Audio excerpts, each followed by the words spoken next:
के बीच में जमकर जुबानी जंग देखने को मिली। हुगली में यूपी के सीएम योगी और ममता बनर्जी दोनों ने रैली की ओर से एक दूसरे पर खूब बरसे। हुगली के एक जगह पर जो रैली का आयोजन किया गया था, ममता बनर्जी ने योगी को जवाब दिया है और लोगों से पूछा है कि क्या आप चाहते हैं कि वो लोग आप पर राज करें, वो गुजराती गुंडे, बिहारी गुंडे आप पर राज करें। ममता बनर्जी ने प्रचार के आखिरी दिन 5 रैलियां की और कहा कि बीजेपी का 15 लाख देने का वादा कहां गया। हम फ्री में चावल देते हैं और ये गैस का दाम 950 रुपए कर चुके हैं। बीजेपी की तरफ से योगी ने मोर्चा संभाला और बंगाल में दिन भर 4 रैलियां की और कहा कि रुझान बताता है कि बीजेपी भारी बहुमत से जीत हासिल कर रही है। ममता दीदी अब भगवान का विरोध करने लगी हैं। इस रामद्रोही और भ्रष्टाचार सरकार को सत्ता से हटाकर बंगाल को सोनार बांग्ला बनाना है। तीसरे चरण के प्रचार के आखिरी दिन बीजेपी टीएमसी में छिटपुट झड़पें भी हुई। आपको ये बता दें कि बेहाला पूर्वी विधानसभा क्षेत्र के बीजेपी उम्मीदवार और अभिनेत्री पायल सरकार ने आरोप लगाया कि टीएमसी समर्थकों ने उनका रास्ता रोका और उनके समर्थकों पर हमला किया। ऐसा ही आरोप कालना के बीजेपी उम्मीदवार विश्वजीत कुंडू ने लगाया है। कुंडू के मुताबिक टीएमसी समर्थकों ने उन्हें प्रचार के लिए गांव में घुसने तक नहीं दिया। लेकिन वहीं दूसरी तरफ पीएम मोदी अपनी चुनावी सभा में ममता बनर्जी पर तंज कसने के लिए दीदी और दीदी का प्रयोग लगातार करते जा रहे हैं। अब टीएमसी ने इसको महिलाओं के सम्मान के साथ जोड़ दिया है और कहा है कि पीएम मोदी का इस तरीके से ममता बनर्जी को बुलाना पूरी तरीके से अपमानजनक है। दरअसल बंगाल में प्रधानमंत्री मोदी और हर चरण के पहले प्रचार करने के लिए जाते हैं। पहले 2 से 3 रैलियां कर रहे हैं। इनमें पीएम मोदी के निशाने पर ममता सरकार रहती है। अपनी रैलियों में पीएम मोदी ने कई बार ममता बनर्जी को संबोधित करते करते दीदी और दीदी कहा। प्रधानमंत्री का रैलियों में ममता बनर्जी पर यूं तंज कसना भले ही वहां पर मौजूद समर्थकों को भाता हो, लेकिन तृणमूल कांग्रेस इससे पूरी तरीके से खफा हो गई है। टीएमसी की महिला नेताओं ने प्रेस कॉन्फ्रेंस करके साफ तौर पर कहा है कि प्रधानमंत्री नरेंद्र मोदी की जिस शैली के साथ दीदी और दीदी कहते हैं वो गलत है और महिलाओं के लिए अपमानजनक है।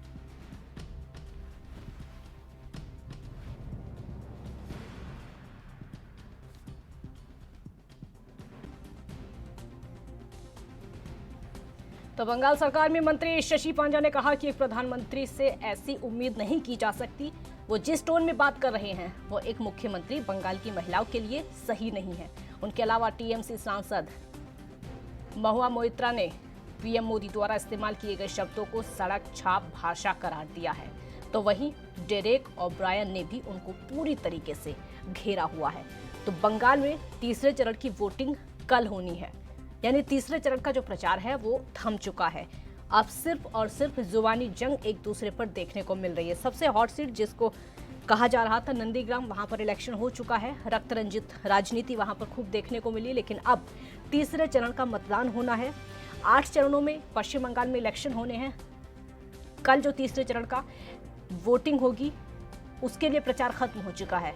लेकिन अब तक की जो जुबानी जंग एक दूसरे में देखने को मिली टीएमसी और बीजेपी की तरफ से, उसका विवाद खत्म होने का नाम नहीं ले रहा। प्रधानमंत्री वहां पर पहुंचते हैं पश्चिम बंगाल में, सीधे ममता सरकार पर हमला बोलते हैं और साफ तौर पर दीदी और दीदी का प्रयोग लगातार करते हैं। हालांकि ये बात टीएमसी को कहीं ना कहीं चुभती हुई दिखाई दे रही है। ये बात कहीं ना कहीं टीएमसी को बुरी लगती हुई दिखाई दे रही है, जिसके चलते साफ तौर पर कहा जा रहा है टीएमसी की तरफ से कि ये महिलाओं का अपमान है। अपमानजनक भाषा का प्रयोग देश के प्रधानमंत्री को नहीं करना चाहिए, खासकर एक राज्य की महिला मुख्यमंत्री के लिए, क्योंकि प्रधानमंत्री जब भी वहां पर जाते हैं इस तरह की भाषा का प्रयोग करते हैं। टीएमसी के नेताओं को वो भाता नहीं है। ममता बनर्जी खुद कई बार इस बात को कह चुकी है। हालांकि जहां पर छिटपुट झड़पों की बात है वो भी लगातार देखने को मिल रही है। लेकिन अब जो है विवाद मचा हुआ है, टीएमसी वर्सेस बीजेपी के बीच में सीधी लड़ाई हो रही है। 31 विधानसभा सीटों पर वोटिंग होनी है, जिसको लेकर पूरी तैयारी इस समय हो चुकी है। हालांकि बूथ कैप्चरिंग का आरोप भी पहले लगाया जा चुका है। बूथ कैप्चरिंग का आरोप नंदीग्राम में लगाया जा चुका है, जब वहां पर वोटिंग हुई थी। हालांकि जिस दिन वोटिंग हुई थी ममता बनर्जी पूरे दिन बूथ पर बैठी थी, बूथ के बाहर बैठी रही थी। वहां पर एक तरीके से उन्होंने धरना दिया हुआ था ताकि किसी भी तरीके की कोई घटना ना हो सके, बूथ कैप्चरिंग ना हो सके। बावजूद इसके उन्होंने आरोप लगाया कि बीजेपी वालों ने नंदीग्राम पोलिंग बूथ पर बूथ कैप्चरिंग की। वहां पर कुछ बीजेपी के गुंडे आए जिन्होंने लड़ाई झगड़ा किया और मारपीट भी की।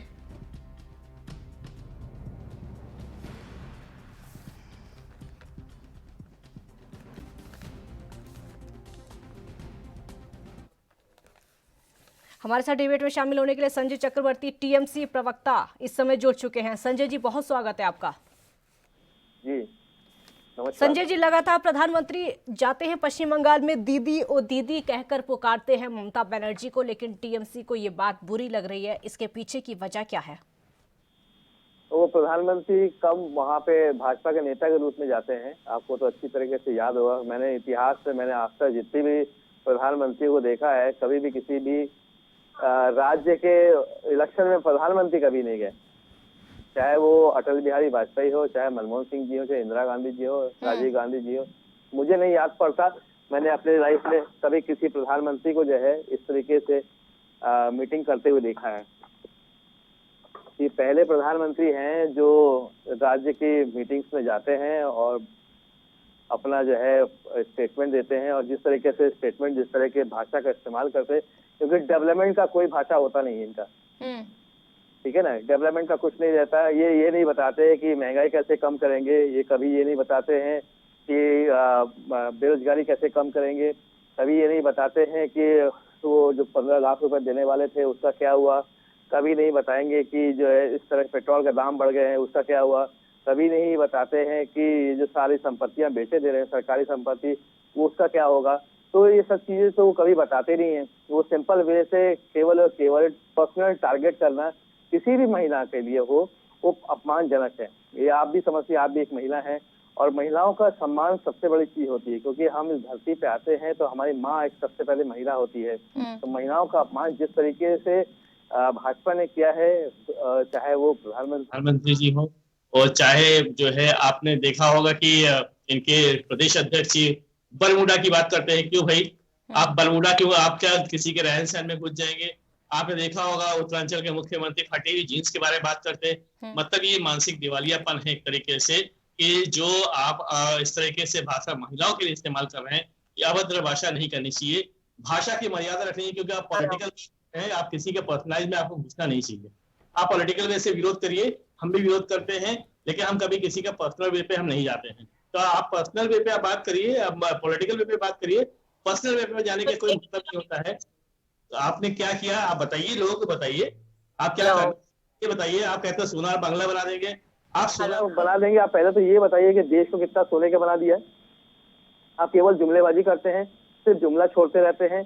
अभी तक अपने बड़े 5 विकास कार्य जो आम लोगों के लिए करना है, उसमें कितने आपने आम लोगों के लिए विकास कार्य किए हैं, ये बताइए। बंगाल के लिए 5 ऐसे बड़े काम कौन से किए हैं, ये बताइए। इन सब चीजों के बारे में बात नहीं करते, क्योंकि ये सब बातें की ही नहीं जा सकती। किसानों का जो है जो निधि है, इन्होंने रोक लिया। किसानों की निधि इनको छोड़ना चाहिए था, क्योंकि आधार से सारे अकाउंट लिंक होते हैं। जब आधार से लिंक होता है, इसका मतलब ये है कि आप एक बटन दबाते हैं तो किसानों के अकाउंट में पैसा जाता है। तो इन्होंने किसानों के अकाउंट जानबूझकर राजनीति खेलने के चक्कर में ये उन्होंने अकाउंट नहीं दिया। लगातार ये बोलते रहे कि 130 कार्यकर्ता, पिछले 3 महीने से मैं लगातार सुनता आ रहा हूँ एक ही शब्द इस्तेमाल, 130 कार्यकर्ता मारे गए, 130 कार्यकर्ता मारे गए। लेकिन आज तक ये नहीं बताया वो 130 कार्यकर्ता कौन थे, उनको कितनी श्रद्धांजलि दी गई, उनके परिवार को टिकट दिया कि नहीं दिया गया, उनको कभी किया गया कि नहीं किया, उनको कभी किसी मंच में बुलाया गया कि नहीं बुलाया गया, कभी नहीं। तो इसका मतलब ये है ये सारी चीजें झूठ है, फरेब है, धोखा दिया गया है, और सिर्फ और सिर्फ जनता को बरगाने की कोशिश की गई है। और पश्चिम बंगाल की जनता इतनी जो है जल्दी बरगाने में नहीं आएगी, क्योंकि वहाँ पे लोग पॉलिटिक्स को बड़े अच्छी तरीके से समझते हैं और टीएमसी को लगातार जिताते चले आ रहे हैं। जी ठीक है, हमारे साथ इस समय नेहा शालिनी दुआ भी जुड़ गई हैं, बीजेपी की प्रवक्ता है। नेहा जी, बहुत स्वागत है आपका एएनबी न्यूज पर। नेहा जी, लगातार प्रधानमंत्री मोदी की तरफ से ममता बनर्जी को दीदी और दीदी करके संबोधित किया जाता है किसी भी चुनाव प्रचार में जब वो वहां पर पहुंचते हैं। ये टीएमसी को बहुत बुरा लग रहा है और टीएमसी का कहना है कि ये ममता दीदी का अपमान है। काजल जी, बहुत हैरानी होती है ये सुनकर कि दीदी कहना अपमान है। लेकिन ये शाला साला ऐसे करके बोलना जो प्रधानमंत्री जी को, मैं तो ऐसे शब्द सुन के हैरान हूँ कि कोई औरत के मुंह से साला साला। हमारे यहाँ तो गाली होती है, अब इनके यहाँ पता नहीं वही वाली बात होगी जैसे ठीक है, संजय आपकी राउत बात जी पूरी ने। करेंगे। ब्रेक का वक्त यहाँ पर हो गया, एक छोटा सा ब्रेक लेते हैं। आप देखते रहिए एएनपी न्यूज।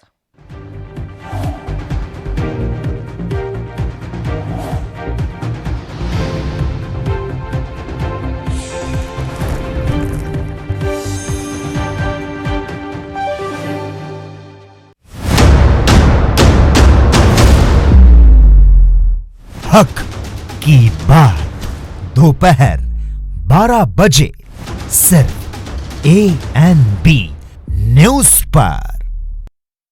ਸ਼ਹੀਦ ਫੌਜੀਆਂ ਦੀ ਸ਼ਹਾਦਤ ਦਾ ਸਨਮਾਨ ਕਰਦੇ ਹੋਏ ਉਹਨਾਂ ਦੇ ਪਰਿਵਾਰਾਂ ਨੂੰ ਦਿੱਤੀ ਜਾਣ ਵਾਲੀ ਵਿੱਤੀ ਸਹਾਇਤਾ 50 ਲੱਖ ਕੀਤੀ। ਪਰਿਵਾਰ ਚੋਂ ਕਿਸੇ ਇੱਕ ਮੈਂਬਰ ਨੂੰ ਸਰਕਾਰੀ ਨੌਕਰੀ, ਸਰਕਾਰੀ ਸਕੂਲਾਂ ਦਾ ਨਾਮ ਸ਼ਹੀਦ ਫੌਜੀਆਂ ਦੇ ਨਾਂ ਤੇ ਰੱਖਿਆ। 4 ਵਰਿਆਂ ਤੋਂ ਸ਼ਹੀਦ ਫੌਜੀਆਂ ਦੇ ਪਰਿਵਾਰਾਂ ਦਾ ਖਿਆਲ ਰੱਖ ਰਹੀ ਪੰਜਾਬ ਸਰਕਾਰ। न्यूज देख रहे हैं आप, मैं हूं आपके साथ परवीन राजपूत। कोरोना की स्थिति दिल्ली में काफी बेकाबू।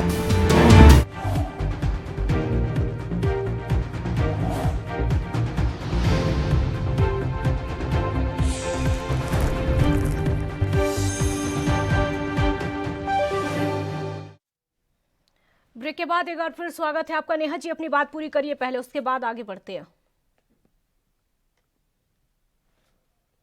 कहना गलत है। तो जो ये प्रधानमंत्री जी को उठाए गिरा साला, ये गुजराती गुंडे, ये कहना मतलब ये बहुत बोलन है। बहुत हैरानी होती है। हमारे यहाँ तो दीदी दीदी शब्द जो होता है वो एक जो बड़ी कोई महिला होती है या हमसे कोई बड़ी होती है या प्यार से कई बार बड़े भाई छोटी बहनों को भी दीदी कहते हैं। ये कोई गाली नहीं है। ये दुनिया का कोई भी इंसान बोलते कि ये गाली है, लेकिन ये साला कहना जो उन्होंने प्रधानमंत्री जी को जैसे शब्द का इस्तेमाल किया उनके लिए, कोई मैं कहती हूँ आम बंदे के लिए हम लोग ऐसे नहीं बोलते कि ये साला ऐसा है वैसा है। उन्होंने ये शब्द भी इस्तेमाल किए ममता जी ने अपनी रैलियों में। दूसरा, आज गुजराती मुझे नेहा मैम जी की आवाज बिल्कुल नहीं अच्छा कहेंगे या उससे अच्छा कहेंगे, पहले ये बता दे। दूसरा, जनता जो है वो इनको नकार रही है और इनकी बौखलाहट है। अगर ये औरतों की इज्जत की बात करते हैं तो जो अभी जो बुजुर्ग महिला 85 साल की शोभा मजूमदार, क्या वो औरत नहीं थी? टीएमसी के गुंडों ने उनको बुरी तरह से पीटा, उनको लहू लुहान के उनके निशान पड़े रहे। वो 1 महीने तक एडमिट रही हॉस्पिटल में, उसके बाद उनकी मृत्यु हो जाती है। उससे ममता दीदी चुप क्यों है? हाँ, उससे कुछ नहीं बोलेंगे। क्या वो बंगाल की बेटी नहीं थी? कमाल की बात है। बंगाल की बेटी वो अपने आप को समझ के बस बैठ गई है। बाकी बंगाल की बेटियों को बेटियां ही समझा जाता, उन्हें मारा जाता है टीएमसी के गुंडों द्वारा। अभी पीछे एक कार्यकर्ता जो था वो भाजपा की कार्यकर्ता की बीवी प्रेग्नेंट थी, उसको सिर्फ इस बात के लिए गुंडे ने मारा जिस वजह से उसका मिस कैरेज भी होगा, क्योंकि वो भाजपा कार्यकर्ता की बीवी थी। की बीवी थी। अब बताइए कि ये तो पाप हो गया ना। लॉ एंड ऑर्डर तो ममता दीदी के हाथ में है, तो भाजपा कार्यकर्ता की भी अगर हत्या होती है और वो बंगाल का रहने वाला है तो क्या ममता दीदी का फर्ज नहीं बनता कि उसका ध्यान रखे? इसका मतलब तो ये वो सिर्फ और सिर्फ टीएमसी के लोगों का ध्यान रखे। जो है जनता इसीलिए उनको न कर रही है, जनता इसीलिए उनको टाटा बाय बाय कर रही है, क्योंकि उन्होंने भ्रष्टाचार देखा है, आतंकवाद देखा है दीदी का। उन्होंने देखा है साल में दीदी ने आज तक वहाँ भ्रष्टाचार फैला रखा था, चाहे वो तोला मणि हो, चाहे वो कट मणि हो। अरे ऊपर वाले नेता तो छोड़, नीचे के टीएमसी के नीचे छोटे मोटे छुटपुट नेता तक भी कटमनी करते थे। ये जनता परेशान थी और जनता भ्रष्टाचार के अलावा ये जो गुंडागर्दी हमारे कई जो कार्यकर्ता हर कोई कहता जी ठीक है संजय चक्रवर्ती जी, आपसे मेरा अगला सवाल होगा, क्योंकि नेहा जी का कहना है कि अगर वो दीदी कहते हैं प्रधानमंत्री, तो दीदी तो एक सम्मानजनक नाम है, वो तो बड़ी बहन को बोला जाता है, फिर उसमें दिक्कत क्या है? नहीं, दिक्कत उस बात पर है कि वो जो टॉन्टिंग वाला शब्द होता है ना, जिस तरीके से वो दिक्कत है। आपने भी सुना होगा अच्छी तरीके से वो किस लहजे से दीदी और दीदी करते हैं। जी। दीदी बोलने में कहीं कोई दिक्कत है, दीदी बड़ी बहन को बोला जाता है। और पहली बात तो ये है प्रधानमंत्री से वो छोटी है, बड़ी नहीं है। और दूसरी बात ये है कि उनको जिस लहजे से बोला जाता है वो लहजा सम्मानजनक वाला लहजा नहीं है, ये बात आपको भी जानता है। और जैसे कि अभी मैं आपके नेहा जी को मैं सुन रहा था, लास्ट में मैंने 2-3 लाइन सुना है कि ये तोला मनी कट मनी की बात ये फिर से कर रहे हैं। इनको पहली बात तो ये इसका एग्जाम्पल वो देना चाहिए कि जब 2014 में ये जब चुनाव जीत करके आए थे, ये कोयला घोटाला, 2G घोटाला, ये घोटाला, वो घोटाला लेकर के आए थे और लोग जनता को खूब बरगलाया था, खूब बेवकूफ बनाया था, जिसके बल पे जनता ने इनको वोट दे करके इनको पूर्ण बहुमत से सत्ता में भेजा।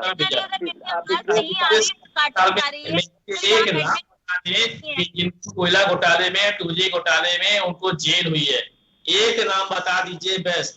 सिर्फ और सिर्फ लोगों को इल्जाम लगाना, लोगों का जुमलेबाजी करना, लोगों के ऊपर आरोप लगाना, ये जो है एक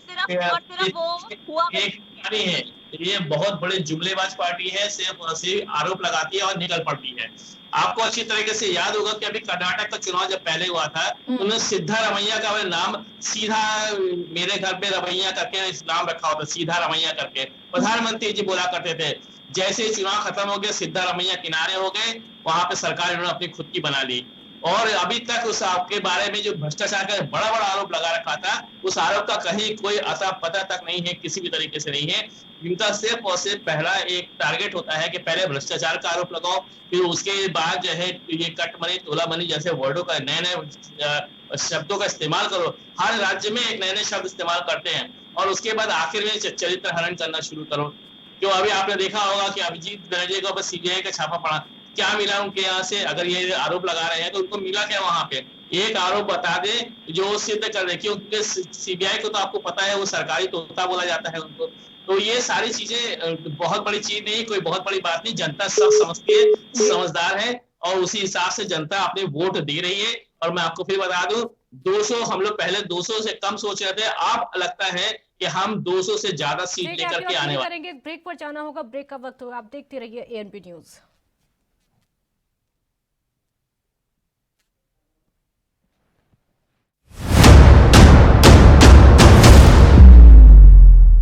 हक की बात दोपहर 12 बजे सिर्फ ANP न्यूज पर।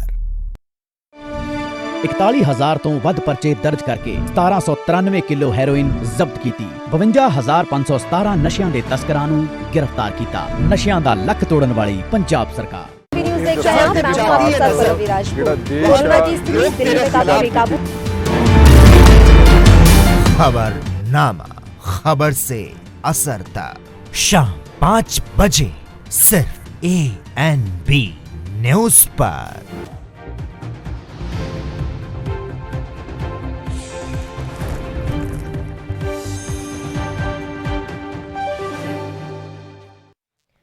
ब्रेक के बाद एक बार फिर स्वागत है आपका। संजय जी अपनी बात पूरी करिए, उसके बाद आगे बढ़ते हैं।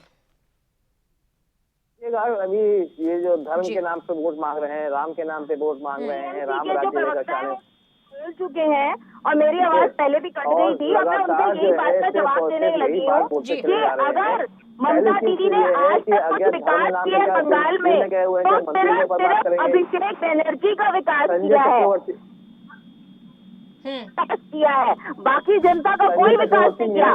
बाकी जनता के साथ तो अत्याचार हुआ है। एक एक करके बोलिए, अत्याचार किया गया है। अगर उन्होंने कुछ किया है। संजय चक्रवर्ती नाम मेरा है, मेरे ख्याल से मुझे बोलने के लिए बुलाया है।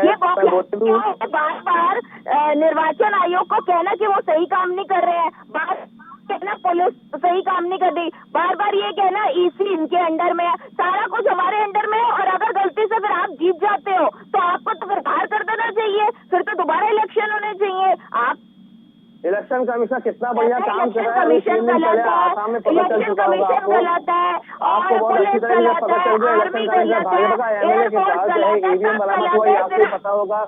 EVM बरामद हुआ भाजपा का, भाजपा के MLA के पास, आपको पता होगा ना, आपको अच्छी तरीके से पता होगा ना, भाजपा के MLA के पास EVM बरामद हुआ है, आप अच्छी तरीके से पता है ना, आपको अच्छी तरीके से पता है भाजपा की गाड़ी में EVM बरामद हुआ है। आप लोग हर तरीके से जीतने की कोशिश कर रहे हैं। जब देखते हैं आपकी हार नजर आ रही है तो आप हर तरीके से उसको जीतने की कोशिश कर रहे हैं, हर तरीके से आप लोग क्या कर रहे हैं? ईवीएम का पहले बताइए, आसाम के बारे में जवाब दीजिए हमें। आप आसाम के बारे में हमें जवाब दीजिए। भाजपा के एमएलए के पास ईवीएम आई कहाँ से? भाजपा के एमएलए के पास ईवीएम आई कहाँ से? भाजपा के बारे में ईवीएम कहाँ से बराबर हुई? इस बात का जवाब दीजिए। भाजपा के एमएलए की गाड़ी से ईवीएम कैसे बराबर हुई? भाजपा की गाड़ी से ईवीएम कैसे बराबर हुई? इसके बारे में जवाब दीजिए। आपके पास का कोई जवाब नहीं होगा, इलेक्शन कमीशन पे भी इल्जाम लगा रहे हो। किसी भी तरीके से जीत रहे हैं, अगर आप किसी जीत भी रहे हो, तरीके अगर से गलती से आप हमारे जीत पास जाते अगर हो, फेयर इलेक्शन हुआ तो आप 225 से नीचे सीट हम लोग निकल के आएंगे, इतना आपको बता दें। आप 50 सीट से ज्यादा आप लोग जा नहीं सकते। खोखलेबाजी है टोटल। बाहरी लोगों को लगा करके आप लोग वहाँ पे सिर्फ बाहरी लोग हैं, वहाँ पे बाहरी लोगों को बुला करके आप भीड़ इकट्ठा करके बैठे हुए हैं। लोकल आदमी वहाँ पे है ही नहीं। मैं आपको बता दूं, बाहरी लोग हैं, सिर्फ और सिर्फ बाहरी लोग। लोकल लोगों की भीड़ आप इकट्ठा कर नहीं पा रहे। आप लोगों की चिंता का विषय सबसे ज्यादा ये है कि लोकल लोग आपको सपोर्ट नहीं कर रहे वहाँ पे, और ये चिंता का विषय अभी के दिन है। मैं 3 दिन पहले अमित शाह जी, प्रधानमंत्री जी, जेपी नड्डा जी की मीटिंग हो चुकी है कि लोकल लोगों को किस तरीके से अट्रैक्ट किया जाए। लोकल लोगों को आप छू नहीं पा रहे हैं इस समय।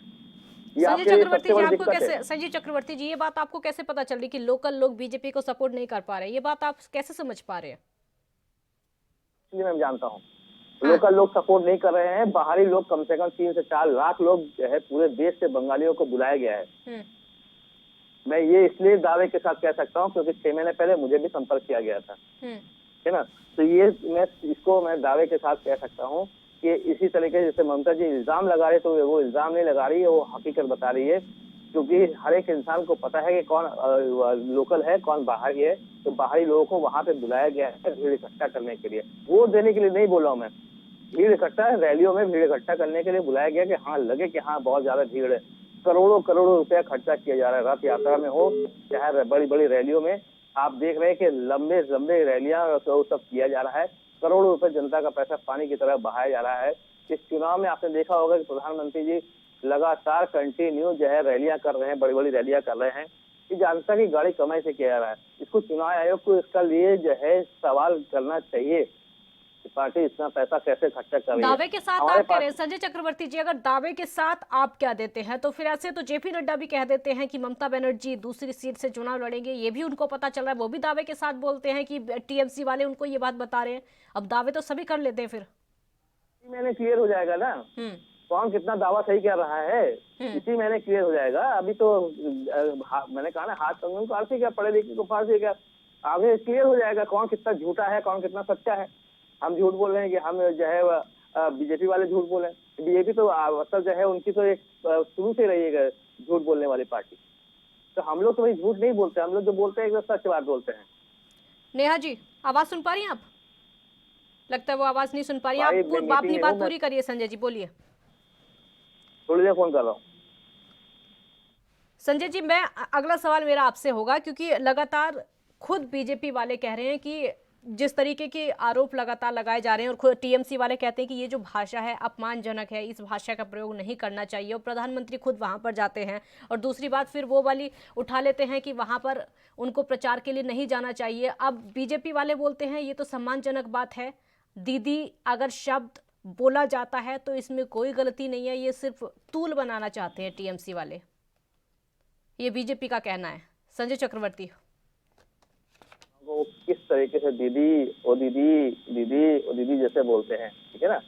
दीदी बोला जाता है, बड़ी बहन को दीदी बोला जाता है। और ममता जी प्रधानमंत्री की दीदी नहीं है।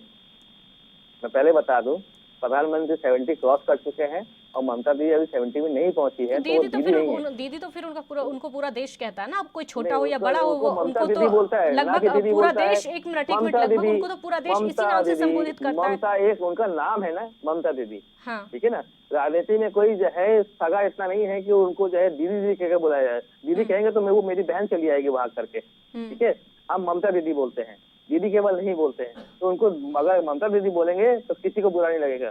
हम भी प्रधानमंत्री जी बोलते हैं, हम बिल्कुल उनको और किसी दूसरे नाम से नहीं पुकारते हैं ना, इसलिए जो है दीदी नहीं बोलना चाहिए, ममता दीदी बोलिए ना, किसी की क्या दिक्कत है। हम भाषा का जो है गलत इस्तेमाल नहीं करना चाहते किसी भी तरीके से।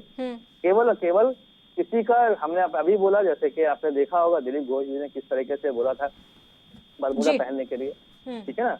ये सारी चीजें गलत है। आप किसी को चोट लगी है तो आप उनको पर्सनल अटैक नहीं कर सकते। ये पूरे देश की महिलाओं का अपमान है, सिर्फ ममता दीदी का अपमान नहीं है, पूरे देश की महिलाओं का अपमान है। आप किसी महिलाओं के पहनावे के लेकर के आप वो बात नहीं कर सकते, ये गलत है।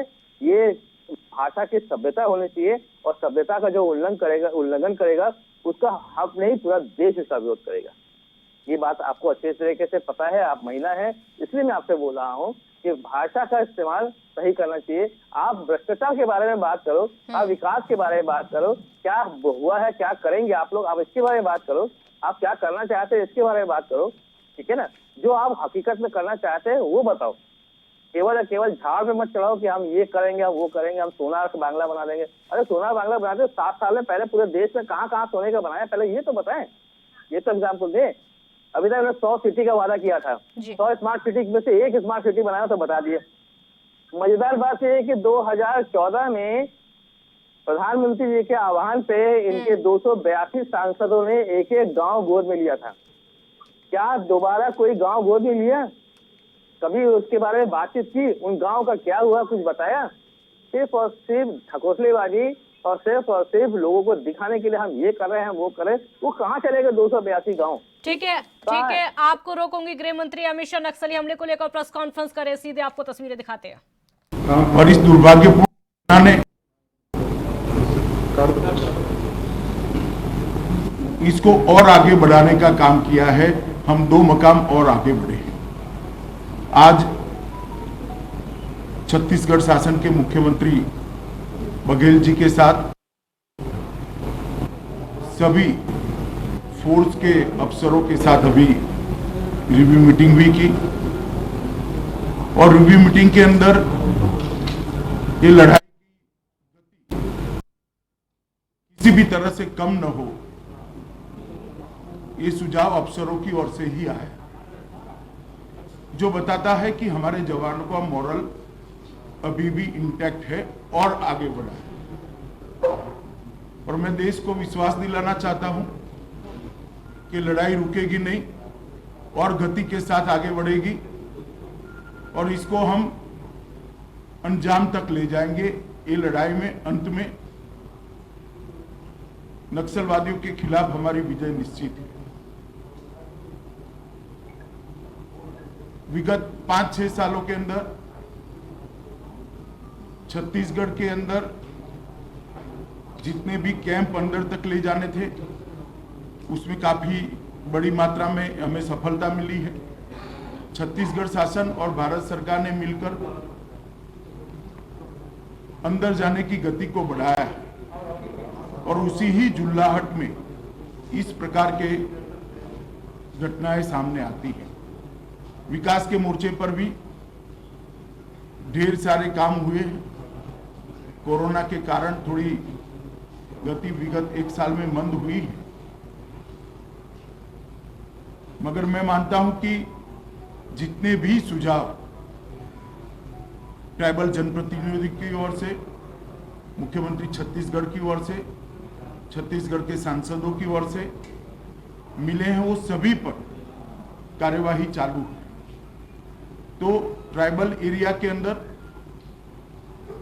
एक और विकास के काम को तेज करना और हथियारी ग्रुपों के खिलाफ लड़ाई को तीव्रता के साथ आगे बढ़ाना और उसको अंजाम तक ले जाना, दोनों मोर्चों पर दोनों सरकारें मिलकर मक्कमता के साथ लड़ रही है।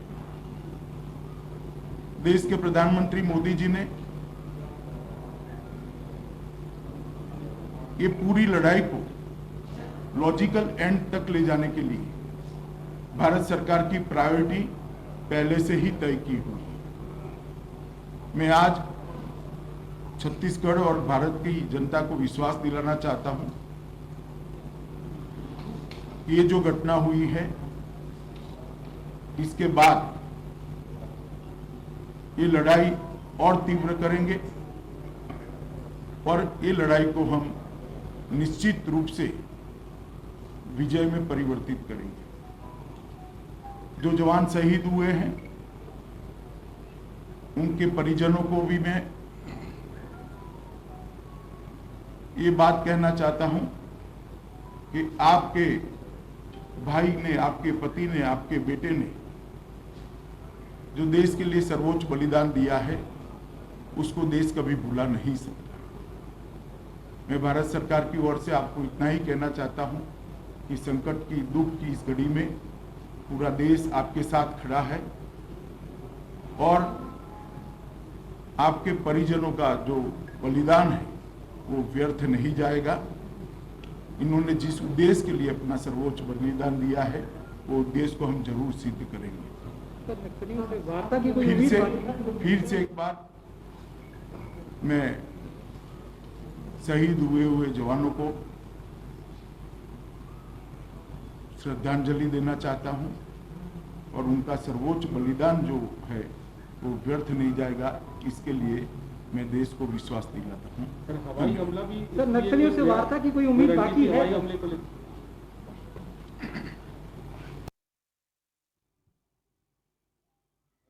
मंत्री जी आप सबसे चर्चा की और मैं भी जो शहीद हुए जवानों को नमन करता हूं, उनके सर्वोच्च बलिदान को प्रणाम करता हूं, साथ ही उसके परिजनों के प्रति संवेदना व्यक्त करता हूं। परसों की जो घटना है वो निश्चित रूप से पूरे प्रदेश को, देश को झकझोरा है, लेकिन ये भी मैं कहना चाहूँगा कि हमारे जवानों ने बहुत ही साहस का परिचय देते हुए नक्सलियों का मुंहतोड़ जवाब दिया है। जबरदस्त ये मुठभेड़ मैं नहीं कहूँगा बल्कि एक युद्ध की स्थिति थी जिसमें 4 घंटा तक के लगातार हमारे जवान लड़ते रहे, जिसमें डीआरजी के, एसटीएफ के, कोबरा के और सीआरपीएफ के जवान शहीद हुए, घायल भी हुए हैं। और पहली बार ऐसा हुआ है कि नक्सलियों की जो नक्सली मारे गए उसके लाश भी लाए और उसका हथियार भी लाए। ये भी आपने देखा कि मीनपा की घटना भी हम आगे बढ़ के उनके साथ लड़ाई लड़े और उनको भी क्षति पहुंचाए। लगभग 26 नक्सली उस समय मारे गए थे। इस समय भी बड़ी संख्या में नक्सलियों के मारे जाने की सूचना है। 4 ट्रैक्टर में वो लाशें और घायलों को ले गए हैं, ये भी जानकारी है। कुछ दिनों में वो संख्या भी सामने आ जाएगा, 2-4 दिन में। तो नक्सलियों को भारी क्षति इसमें हुई है और ये वो एरिया है जिसमें जो उनका गढ़ कहा जाता है, उनका केंद्र कहा जाता है और वहाँ हमारे लगातार कैंप खुल रहे हैं। मीनपा पिछले समय घटना घटी, पिछले साल घटना घटी थी, आज हमारे कैंप खुल गए, तर्रे में हमारे कैंप खुल गए। तो इस प्रकार लगातार बढ़ते जा रहे हैं और इनकी बखलाहट है जिसके कारण से ये घटना घटी है और बहुत जल्दी वहाँ और कैंप खुलेंगे जिससे जो माड़ के एरिया है उससे वो कट ऑफ हो जाएंगे। बीजापुर के इलाका जो नेशनल पार्क है उससे कट ऑफ होगा, तो वो बहुत सीमित दायरे में अब सिमट गए हैं। और भारत सरकार की तरफ से भी और राज्य सरकार की तरफ से भी जो विकास के कार्य हैं उस पर गति लाने का आवश्यकता है। सड़कें हैं और जो टेलीफोन की कनेक्टिविटी है और रोजगार के काम है, इसमें हम लोगों को तेजी लाने की आवश्यकता है। और इस दिशा में अभी बातचीत भी हुई है और सार्थक बातचीत हुई है और केंद्र के बल और राज्य के बल के जो दोनों अधिकारी हैं उनके बीच में यहाँ पर समन्वय भी है और संयुक्त रूप से ऑपरेशन भी हुआ है और आगे भी इस प्रकार से होगा। आज केंद्रीय मंत्री यहाँ पर हैं और नक्सली समस्या लगातार जो अभी जो बैठक में आप पूरा विश्वास है कि केंद्र से आप जो सहयोग मांग रहे हैं वो सहयोग मिलेगा? बिल्कुल समन्वय है और हम लोग अपनी डिमांड रखे हैं और जैसे जिस प्रकार से गृह मंत्री जी ने बताया कि ये कोरोना काल के कारण से कुछ विलम्ब हुआ है, मुझे पूरा विश्वास है कि हम लोग जो डिमांड किए हैं वो पूरा होगा।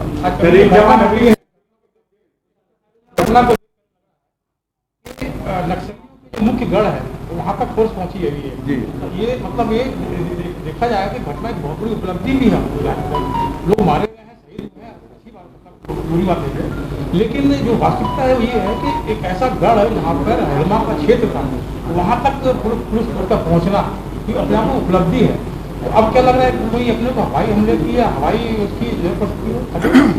अभी उस मामले में कोई चर्चा नहीं, जो हमारी रणनीति है, रणनीति का खुलासा भी नहीं किया जाएगा, लेकिन ये है कि हम उसके मान में घुसे हैं, ये पहली बार हुआ। पिछले साल भी मीन पर पहुंचे, इस साल तर्रेम के आगे गए, मान में हम घुस चुके हैं और बहुत जल्दी उसको सफाया भी। एक जवान अभी मिसिंग है, ये जानकारी हमको। साहब ग्रे हाउंड सर्विस है जो आंध्र प्रदेश में काम करती है, यहाँ छत्तीसगढ़ में लागू करेंगे। एक जवान भी मिसिंग है। देखिए, कई सारी चीजों के निर्णय हुए हैं। मैं नहीं मानता निर्णय सार्वजनिक रूप से चर्चा करनी चाहिए, मगर बहुत डिटेल चर्चा हुई है। और जैसा कि मैंने आगे भी बताया कि जिस जगह पे मुठभेड़ हुई वही बताता है कि हम काफी आगे पहुंच चुके हैं। देखिए, जिस जगह पे आप आज श्रद्धांजलि दिए, पाटिल साहब ने दिए, आज आपने भी दिया, लेकिन आपने एक बात कही कि इसको अंजाम तक पहुंचाएंगे, ऐसा कोई निर्णय है क्या? नहीं, मैंने कहा ना कि बहुत सारी चीजें चर्चा हुई है मीटिंग में, मगर इसको सार्वजनिक नहीं किया।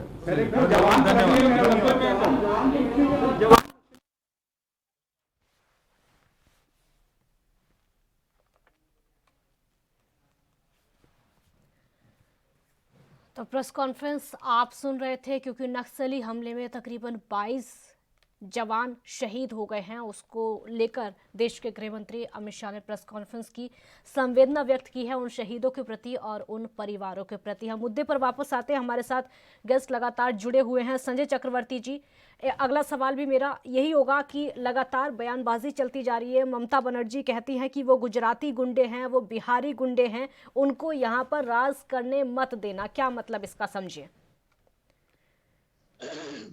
बात गुंडे की बात नहीं है। देखिए, पहली बात तो ये है कि मैंने अभी जैसे कि अभी आपको बताया था कि पूरे भारतवर्ष से जो है खासकर बंगाली समाज के लोगों को बुलवाया गया है कलकत्ता, वहां पे बंगाल में अलग अलग जगह पे, ताकि रैलियों पे जो है वो भीड़ इकट्ठा कर सके।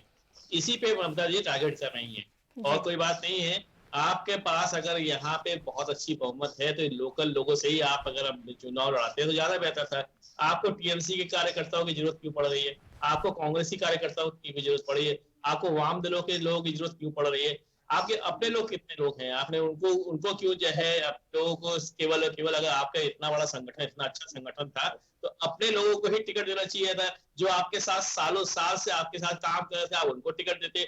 आप सब बाहरी लोगों को आपने अगर टिकट दे दिया है तो आपके पास इसका मतलब ये है कि आपका वीक पॉइंट, सबसे बड़ा वीक पॉइंट, कि आपके लोकल लोग। इसी वजह से आपको 4 सांसदों को आपको इलेक्शन से उतारना पड़ गया। नहीं, वो गुजराती गुंडे हैं, वो बिहारी गुंडे हैं, ये इसका मतलब क्या होता है? मैंने कहा ना, पूरे देश से लोग आए हुए हैं। बिहारी और गुजराती की बात नहीं, पूरे देश से लोग आए हुए हैं। मैं तो पूरे देश की बात कर रहा हूँ। हर जगह से लोग आए हुए हैं, उनको बाकायदा इन्वाइट करके वहाँ पे बुलवाया गया है ममता दीदी को। क्योंकि देखिए, हम लोग लोकल लोग हैं, जमीन पे लोग हैं, पैदल चलने वाले लोगों में से आते हैं, तो इसलिए हम लोग बाहरी कौन है और वहाँ का कौन है, वेस्ट बंगाल का कौन है, हम लोग भाषा की मर्यादा भी तो होनी चाहिए ना, थोड़ी भाषा की मर्यादा भी होनी चाहिए। भाषा की मर्यादा तो आप देख ही रहे हो ना, कितनी अच्छी मर्यादा है। बरमूडा पहना देता है, कोई फटी जीन्स पहना देता है, कोई जो है उनके टांग टूटने पे जो है वो करता है। तो भाषा की मर्यादा कौन कितना अच्छा कर रहा है ये बात आप अच्छी तरह से जानती है ना, ठीक है ना। तो भाषा का मर्यादा हम लोग किसी तरीके से कोई भी उल्लंघन नहीं किया गया है। जो हकीकत है, जो सच है, वही बात बताया गया। जी ठीक है। राहुल आनंद जी बीजेपी से हमारे साथ जुड़ गए। राहुल जी, बहुत स्वागत है आपका। राहुल जी, ममता बनर्जी बार बार कहती हैं कि वो गुजराती गुंडे हैं, वो बिहार के गुंडे हैं जो कि यहाँ पर आए हैं, उनको राज करने मत देना। अब टीएमसी वालों का कहना है कि आपके पास स्थानीय लोग नहीं है, इसीलिए बाहर वालों को बुलाया जाता है। और जहां तक भाषा की मर्यादा की बात आती है तो वो बीजेपी के पास भी नहीं है। देखिए, सबसे बड़ी बात यह है कि टीएमसी अपनी हार से बौखला चुकी है, क्योंकि इनकी जो जमीनी पकड़ थी वो इनकी अब नहीं रही। आपने देखी होगी इनकी बौखलाहट को। जैसे नंदीग्राम का जो संग्राम हो रहा था उस दिन सबने देखा, पूरे देश की जनता ने देखा, और ममता दीदी की बेचैनी किस प्रकार से थी वो मीडिया बयान कर रही थी और अपने शब्दों में वो बयान कर रही थी। और रही बात गुंडों की, जहां तक जो ये गुजराती गुंडे, बिहारी गुंडे कहती हैं, तो सबसे बड़ी बात तो ये है कि ये जो यहाँ के प्रतिपक्ष के नेता हैं माननीय तेजस्वी यादव जी, इनको क्यों बुलाकर वहां प्रचार करवा रही है? ये भी तो बाहरी हैं, इनको भी तो रोकना चाहिए। ठीक, यही नहीं, जो विपक्ष को ये मिलाने का जो बात करती हैं, क्या वो बाहरी नहीं है? लेकिन ये आपस में ये समर्थन नहीं जुटा पा रहे हैं। जो ये बार बार कहती हैं कि मोदी के लोग उनको डराते हैं, तो मोदी के लोग उनको डरा कहाँ रहे हैं, उनके ऊपर किस प्रकार के आरोप लगे हैं, सबसे पहली बात तो ये विचारणीय होनी चाहिए। उसके ऊपर जो अगर कहीं कोई गलती हुई है, कोई प्रतिक्रिया हुई है, तो उस पर क्रिया तो सरकार करेगी ही ना, चाहे वो विपक्ष की सरकार हो या पक्ष की सरकार हो। और रही बात बाहरी बनाम अंदर भीतरी का, तो मैं आपको बता दूं, ममता दीदी को वोट देने वाले लोग भी बाहरी हैं, क्योंकि वहां पे वो रहते हैं, वहां का अपना जीवन यापन करते हैं, वहां की वो। करेंगे, ब्रेक का वक्त यहाँ पर होगा, छोटा सा ब्रेक यहाँ पर लेते हैं। आप देखते रहिए ANB न्यूज।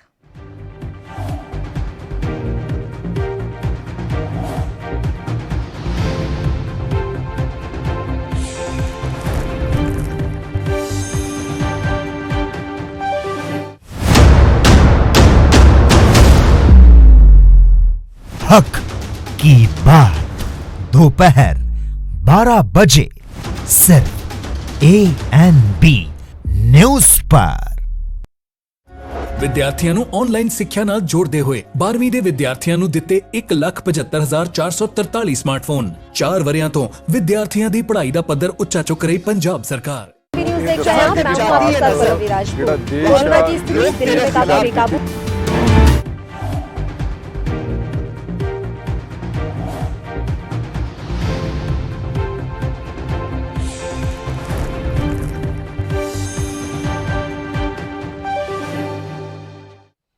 ब्रेक के बाद एक बार फिर स्वागत है आपका। तो पश्चिम बंगाल में एक बात तो खास रही है कि भाषा की मर्यादा किसी भी पार्टी के पक्ष में नहीं है, किसी भी पार्टी के पास इस बार देखने को नहीं मिली, ना तो बीजेपी और ना ही TMC। राहुल जी अपनी बात पूरी करिए पहले आप। तो जो ममता दीदी को जो वोट देते हैं भी सम्मिलित हैं और उत्तर प्रदेश के वासी भी सम्मिलित हैं।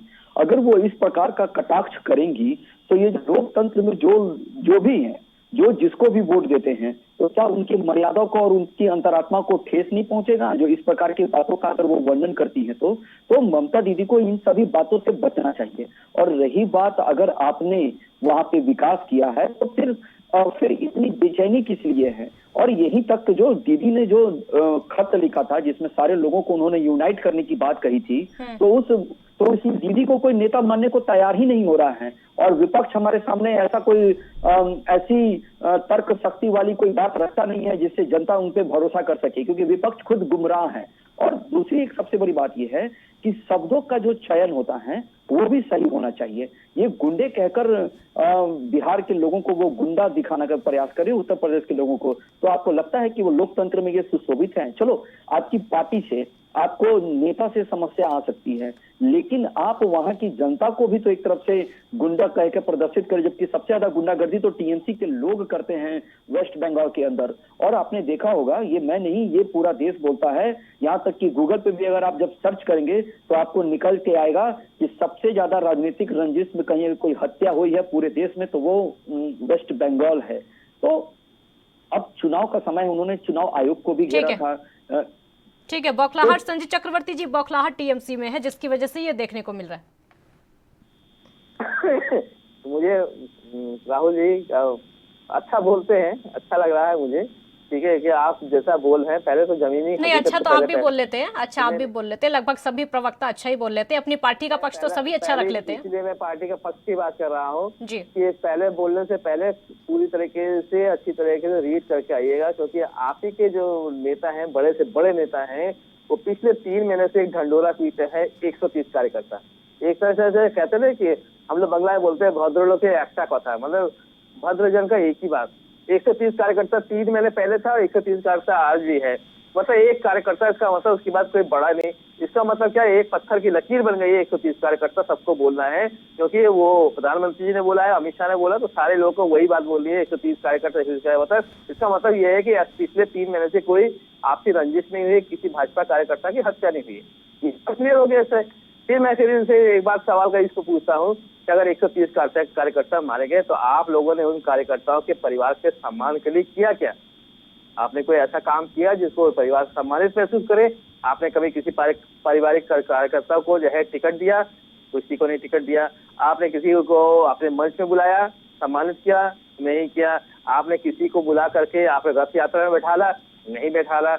सिर्फ और सिर्फ सहानुभूति बटोरने के लिए सिर्फ 130 कार्यकर्ता का नाम ले रहे हैं। वो 130 कार्यकर्ता या तो भाजपा के थे नहीं, यानी कि वो खत्म हो गए, वो इस दुनिया में नहीं रहे, तो आप उनको भूल गए। या तो एक बात ये तय बात है, और दूसरी बात ये हो सकती है कि वो 130 कार्यकर्ता के बारे में जो आप बात करते हैं वो भाजपा के थे ही नहीं, वो हो सकता है किसी एक्सीडेंट में खत्म हुए।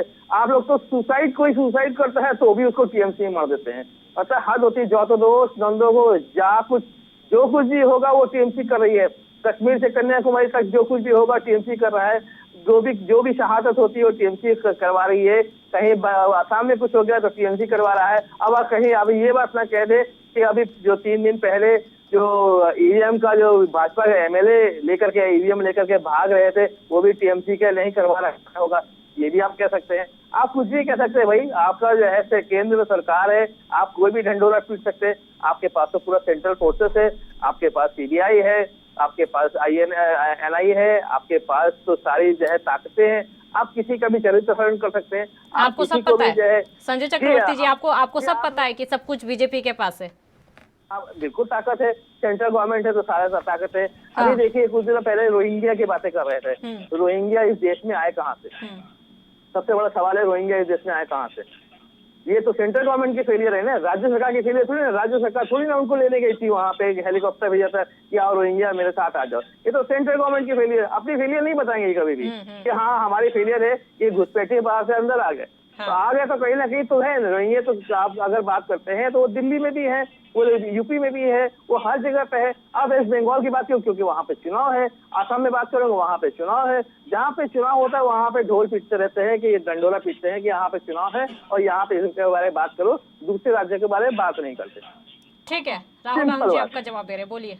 देखिए, सबसे बड़ी बात यह है कि संजय जी को मैं बता दूं कि घुसपैठिए और जो रोहिंग्या जो मुसलमान हैं, उनको सबसे ज्यादा बुलाने का काम तो ममता दीदी ने किया है, क्योंकि ये वही ममता दीदी है। मेरी बात को कोई आदमी नहीं, पहले इसका जवाब दीजिए, पहले जवाब दीजिए। विदेश से कोई आदमी मेरी बात को बात पूरी करेंगे, आपकी बात पूरी करेंगे। ब्रेक का वक्त यहाँ पर हो गया, छोटा सा ब्रेक यहाँ पर लेते हैं, छोटा सा ब्रेक, और इसी सवाल के साथ वापस लौटेंगे। आप देखते रहिए ANB न्यूज।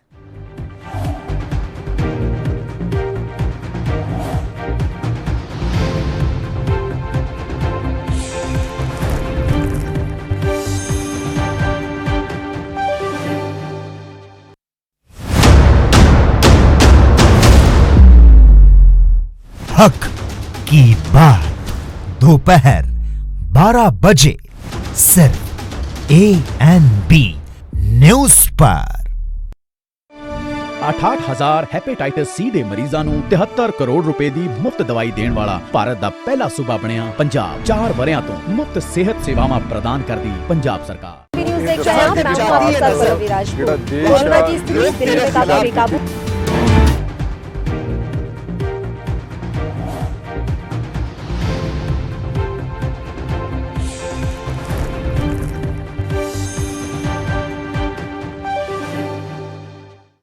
ब्रेक के बाद एक बार फिर स्वागत है आपका। राहुल गांधी जी, कई ऐसे सवाल जो कि टीएमसी की तरफ से पूछे गए आपसे, चाहे वो सीबीआई को लेकर हो, ईडीआई को लेकर हो, तमाम ऐसे सवाल जो कि साफ तौर पर कहा गया है कि सब कुछ बीजेपी के कब्जे में है। एक एक करके जवाब दीजिए सबका। जो मुझसे छूट जाएगा उसको जरूर आप एक बार रिपीट बिल्कुल याद दिलाऊंगी। इसका जवाब नहीं दिया। हाँ, सबसे पहले बात मैं बता दूं, ये जो रोहिंग्यों के बारे में उन्होंने घेरा है, तो मैं आपको बता देना चाहूंगा कि 2005 में जब ममता दीदी जब कैबिनेट में थी, यूपीए सरकार के कैबिनेट में थी, तो उन्होंने एक मंच दिया था। मैं पहले से इस बातों को कहता आ रहा हूँ। उसमें उन्होंने पुख्ता सबूत दिए थे कि वहां की जो सीपीआई की जो सरकार है, उन्होंने घुसपैठियों को बैठा रखा है अपने देश में, और उन्होंने एक बंच स्पीकर को उछाला था। उसके बाद क्या हुआ मैं बता रहा हूँ। उसके बाद क्या हुआ, ताकत नहीं है कि सरकार की किसी भी राज्य सरकार की ताकत नहीं है। इस पे केवल बंगाल की बात नहीं कर रहा हूँ, मैं आसाम की बात कर रहा हूँ, मैं दिल्ली की बात कर रहा हूँ, उत्तर प्रदेश की बात कर रहा हूँ, बिहार की बात कर रहा हूँ। बोलिएगा कोई भी किसी भी राज्य सरकार के पास ये ताकत नहीं कि कोई विदेशी वहाँ पे आ सके। एक एक करके बोलिए। संजय चक्रवर्ती जी, आपने सवाल पूछ लिया ना, आपने सवाल पूछ लिया, अब जवाब सुन लीजिए। एक बार कई सवाल थे जो कि आपने पूछे, अब जवाब नहीं चाहिए आपको, पूछ लीजिए। उन्होंने एक बंच स्पीकर को दिया था, उसको उन्होंने सबूत दिए थे, लेकिन जब दीदी सत्ता में आई तो दीदी ने उनको अपना लिया। उस समय दीदी परिवर्तन के लहर को लेकर आई थी, दीदी ने उनको अपना लिया। जब हमारे घर में ही विभीषण होगा तो फिर राम या रावण क्या करेगा? इसलिए आप इस बात को समझिए दूसरी बात, इन्होंने नाम लिया सीबीआई का और ईडी का लिया और एनआईए का लिया। तो आपको मैं बता दूं, जो भी गंभीर आरोप लगे हैं अभी महाराष्ट्र के अंदर चल रहा है, जो वहां के गृह मंत्री पे 100 करोड़ वसूली के जो आरोप लगे थे, उसके लिए अगर सरकार जो सत्ता में होती है, केंद्र में होती है, वो स्वतंत्र होती है कि उसकी निष्पक्ष जांच कराए। शायद आपको पता होगा कि जब वो सुप्रीम कोर्ट में, जब आप लोग हमेशा कहते हैं कि सुप्रीम कोर्ट भाजपा के हाथ में है, तो आपको ये पता होगा कि जब वहां के एक पुलिस अधिकारी ने जब सुप्रीम कोर्ट में अर्जी डाली थी, तो सुप्रीम कोर्ट ने रिजेक्ट करके बोला कि नहीं, आप हाई कोर्ट जाइए। अगर वो भाजपा के हाथ में होता तो भाजपा ने उसको करा लिया होता। जो किसान आंदोलन की आप बात कहते हैं, अगर वो भाजपा के हाथ में होता तो सुप्रीम कोर्ट उस पर रोक नहीं लगाती, कहती कि ठीक है, सरकार ने जो डिसीजन लिया वो सही है। इसलिए कहने की बातें अलग होती हैं, प्रैक्टिकल की बातें अलग होती हैं।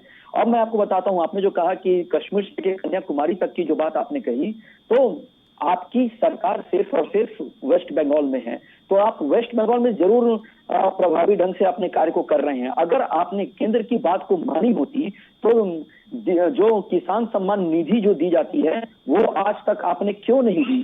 क्योंकि आज तक आपने क्यों नहीं दी? वो आपको दे देनी चाहिए थी, क्योंकि आपने कहा कि सत्ता आपके हाथ में है, आप मजबूत हैं। तो मैं उस मजबूती पे आपको घेर रहा हूँ कि आपने हमें रोक लिया। अगर मैं रहता, संजय जी, को कहिए, संजय जी सुन लीजिए एक बार संजय चक्रवर्ती जी एक बार सुन लीजिए, क्योंकि आपके ही सवालों का वो जवाब दे रहे हैं। अगला सवाल आपसे ही होगा। आपने उस पे ये कहा कि केंद्र के हाथ में है, केंद्र पावरफुल है, तो ऑब्वियसली केंद्र जरूर पावरफुल है, क्योंकि जनता ने हमें वहां पे बैठाया है, इसलिए केंद्र पावरफुल है। और दूसरी बात ये है कि आप जिस प्रकार से केंद्र के स्कीमों को वहां रोकते हैं वेस्ट बंगाल के अंदर, अगर हम पावरफुल होते तो आज हम आप पे चढ़ के वो सारे कार्यों को किए होते, लेकिन आपने नहीं किया और हमने उसका सम्मान किया। अब मैं आता हूं, आपने ईवीएम के बारे में जो कहा, तो जो ईवीएम की जो बात, जो घटना घटी है, उसकी निष्पक्ष जांच हो रही है। और वो बीजेपी की प्रत्याशी की गाड़ी जरूर थी, लेकिन वो किन हालात में वो गाड़ी ली गई थी, ये भी विचारणीय है। इसके ऊपर भी कार्रवाई हो रही है और इसकी निष्पक्ष जांच होनी चाहिए। मैं भी आपके साथ ही हूँ, क्योंकि आज भाजपा की सरकार हो, कल गैर भाजपा की सरकार हो, लेकिन ये जांच का विषय है, इसको होना चाहिए। और जो निष्पक्षता है वो खुलकर देश के सामने आना चाहिए, ताकि इससे एक विश्वसनीयता का सेतु बने केंद्र के और राज्य के बीच में। और आपने एक और सवाल कही कि आपने बुलाया है, तो हमने 2014 में सत्ता में आई है भारतीय जनता पार्टी, उसके बाद से ही हमने सीए एनआरसी निकाला है। और आप सही होते हैं तो ममता दीदी इसका आज विरोध नहीं करी होती। कितना ममता दीदी विरोध कर रही है आपने देखा है? सबसे ज्यादा बेचैनी ममता दीदी को है वेस्ट बंगाल में, घुसपैठियों को अगर निकालने की जहां बात अगर भारतीय जनता पार्टी करती है तो आप अपने गिरबान में खुद गिरते हैं और खुद बनते हैं। तो ये आपकी दोहरे चरित्र की बात है जी। ठीक है, आपके इन्हीं जवाब पर कई सवाल हैं जो कि एक बार फिर से संजय चक्रवर्ती पूछना चाहते हैं। पूछिए, क्योंकि आप बीच में ही बोलना चाहते थे, आप बोल दीजिए। देखिए, पहली बात तो ये बता दें कि जैसे बता रहे हैं इलेक्शन कमीशन कितना भोला है कि उसको यही पता नहीं था ये भाजपा के एमएलए की गाड़ी है, प्रत्याशी की गाड़ी है, ये उनको पता ही नहीं था। वो तो बस गाड़ी आई, रुकी है, वो उसमें जाकर के बैठ गए। मतलब मासूमियत की हद होती है। अरे ये पकड़े ना गए होते तो ये बात खुलती नहीं, ये बात करें खुलती ना, अगर वो पकड़े ना गए होते। अब ये दीपा पोती करने की जो है ये कवायद जो है, इसको छोड़ दीजिए। ये अब इंटरनेशनल न्यूज हो चुका है कि भारत में इलेक्शन किस तरीके से केंद्र सरकार लड़वाती है। ये इंटरनेशनल न्यूज हो चुका है, तो इसलिए किसी को समझाने की जरूरत नहीं है, ये दीपा पोती करने की जरूरत नहीं कि जांच चल रही है, ये चल रहा है। ये जांच तो चलेगी और जांच का कुछ रिजल्ट निकलेगा भी नहीं, ये भी मैं आपको बता दे रहा हूँ। कोई रिजल्ट नहीं निकलेगा, क्योंकि ये जांच चलेगा 6 साल, 7 साल, 10 साल तक चलेगा, तो इस जांच का कोई रिजल्ट निकलने वाला नहीं है। ये बात आपके सामने पकड़ में आ चुकी है, आप एक्सपोज हो चुके हैं कि आप किस तरीके से इलेक्शन को जीतते हैं। साम दाम दंड भेद हर तरीके की नीति को अपनाते हैं कि किसी भी तरीके से ये सरकार आपकी टिकी रहे, बनी रहे। और आप सीधी उंगली से घी नहीं निकलता है तो आप लोग उंगली टेढ़ी कर लेते हैं। इसी का जो है सबसे बड़ा एग्जाम्पल मध्य प्रदेश है, इसी का सबसे बड़ा एग्जाम्पल गोवा है, इसका सबसे बड़ा एग्जाम्पल कर्नाटक है, राजस्थान में आप कोशिश कर चुके हैं। और सबसे बड़ी चीज आप दिल्ली आप देख रहे हैं कि दिल्ली की सरकार जब मजबूत होने लग गई, गुजरात में जब मजबूत हो गई, तो दिल्ली की सरकार के पर कतरना शुरू कर दिया। क्यों? क्योंकि उन्होंने जो इनका जो उद्गम है गोधरा, वहां पे जो है दिल्ली की सरकार जो है केजरीवाल की पार्टी वहां पे मजबूत हो गई। तब उन्होंने सोचा कहीं ऐसा ना हो कि हमारे सीट के लिए खतरा हो जाए, तो उनका पर कतरना शुरू कर दिया। और यही काम अब ये महाराष्ट्र में कर रहे हैं। 100 करोड़ का जो उगाही वाली बात है, ये भी एक मोहरा है एक तरीके से। देखिएगा, ये सरकार को गिराने की एक साजिश है बस। ठीक है, आपका ही जवाब राहुल जी देना चाह रहे हैं और मेरे भी एक सवाल का जवाब दीजिए, क्योंकि वो लगातार कह रहे हैं कि आप सिर्फ और सिर्फ लीपापोती करते हैं। देखिए काजल जी, सबसे बड़ी बात ये है कि इन्होंने एक बात बताई कि हम हर जगह प्रयास करके जीतते हैं। तो इनको मैं बता दूं कि अगर इस प्रकार का गतिविधि हम करते तो जो साउथ है, तमिलनाडु हो गया, केरल हो गया, वहां हमारी ही सरकार बनती बहुमत के साथ। क्योंकि ये कहते हैं ना कि बटन दबता है कहीं और वोट चला जाता है कहीं और, ये कहने की बातें होती है। दूसरी बात ये है, और ये जो 100 करोड़ की बात है, 100 करोड़ से भी जो फंड को भी ये नकारते हैं अभी के समय में। और इन्होंने एक केजरीवाल जी के बारे में कहा, तो केजरी जी, मैं आपको बता देता हूं, केजरीवाल जी अपना शासन चला रहे हैं, लेकिन आपको ये पता होना चाहिए कि केंद्र शासित प्रदेश के कुछ अधिकार होते हैं जिसको स्पष्ट किया है केंद्र सरकार ने। केजरीवाल जी के पास 3 प्रकार के कानून बनाने की इजाजत है, पानी, बिजली और एक और कुछ है जो मैं मिस कर रहा हूं। और केंद्र सरकार के पास 4 प्रकार के अधिकार हैं। वो सारी चीजों को क्लियर किया गया है। अगर जब क्लियर किया गया है तो फिर इस चीज में निखार आएगा और उसकी वजह से उनको भी शासन चलाने में बनेगा। क्योंकि केजरीवाल जी तो हर वक्त लड़ते रहते हैं ये कह कि केंद्र मुझे करने नहीं दे रहा है। अगर केंद्र नहीं करने दिया होता तो आज उनकी सरकार नहीं बनी होती, आज वहां पे भी भारतीय जनता पार्टी की सरकार होती। क्योंकि वहां पे जब अगर विधानसभा में उसको हमने एक्सेप्ट किया तो उस समय भी केंद्र में, लोकसभा के साथ लेकिन राज्य में आप बना नहीं पाते, तो वो दिल्ली की सरकार बना लेती। बड़ी समस्या है, आपको पता है ये किसने करने वाले हैं, और यही वजह है कि आप वहाँ पे सरकार बना नहीं पाते। यही केवल एक एक करके बोलिए, ऐसा समझ नहीं आएगा, एक करके बोलिए। संजय जी, मैं आपका सम्मान करता हूँ, लेकिन जब आप बोलते हैं तो मैं सुनता हूँ, इसलिए जब मैं बोलता हूं तो आप भी सुनिए। खराब लगता है तो उंगली उठाइए। एक शिष्टाचार डिबेट का एक तरीका है। अगर केंद्र का वर्चस्व रहता तो दिल्ली में भी हमारी सरकार होती। हम दिल्ली क्यों खोना चाहेंगे, आप ही बताइए। लेकिन ये सिर्फ कहने की बातें होती है। अगर जनता ने हमें नकारा था तो हमें इसको एक्सेप्ट करना चाहिए, ये एक अच्छाई होती है। और आपने राजस्थान की बात की, तो राजस्थान में आपकी सरकार है, आपकी सरकार में अगर टूट होती है और वो टूट होकर अगर सामने को मौका मिलता है बनाने का तो कोई भी बनाएगा, चाहे वो किसी की भी सरकार हो। महाराष्ट्र की जहां तक बात है, महाराष्ट्र में आपने बनाया, आपसे कंट्रोल नहीं हो रहा है, तो अगर आपके ऊपर आरोप लगते हैं तो इसको आप एक्सेप्ट कीजिए, आप उसको दूर कीजिए। दूर करना चाहिए। जिस तरह हम पे आरोप लगे ईवीएम को लेकर, तो हमने दूर किया। आपने एक बहुत अच्छी बात की थी कि 130 कार्यकर्ता की हत्या की जो बात की थी, तो मैं आपको बता दूं कि जब योगी जी ने जब अपने रैली को किया था तो उसमें जो 3 परिवार जो खड़े थे उनको सम्मान दिया गया था, उनको बताया गया था कि इन्हीं के परिवार के लोग मरे हैं। हाँ, रही बात अगर टिकट की लेकर, तो वहां का लोग, वहां की कोर कमेटी इस चीज का विचार विमर्श करती है, ये अलग बात है। आपने भी 2 जगह से चुनाव लड़ने की घोषणा की थी, लेकिन नंदीग्राम आ गए और अभी भी। बिल्कुल ठीक है, बहुत शुक्रिया आप दोनों का हमारे साथ जुड़ने के लिए, क्योंकि समय की भी मेरे पास कमी है। तो दीदी और दीदी पे लगातार विवाद होता चला जा रहा है। प्रधानमंत्री वहां पर जाते हैं, दीदी और दीदी कहकर संबोधित करते हैं, जो टीएमसी को बहुत ज्यादा बुरा लगता है और साफ तौर पर कहा है कि ये महिलाओं का अपमान है। बहुत शुक्रिया आपका। देखते रहिए एएनबी न्यूज। नमस्कार।